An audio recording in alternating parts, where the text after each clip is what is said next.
كنا قاعدين ومبسوطين وكنا نلعب ونفرح أنا وأبويا وأمي وأخواتي. انقصف جامع اليرموك وانقصفت دارنا معاه وانصابنا كلنا، ونزحنا أنا وأخواتي وأبويا وأمي. نزحنا لدار عمي وانقصفت دار عمي وكلهم استشهدوا وما ضلش حد فيهم. ولقيت أنا قاعدة بتمنى الموت.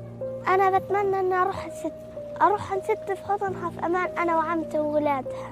نقعد عندها هنا فيش أمان أصلا، مش عارفين حالنا هنموت ولا هنعيش من هذا الحرب.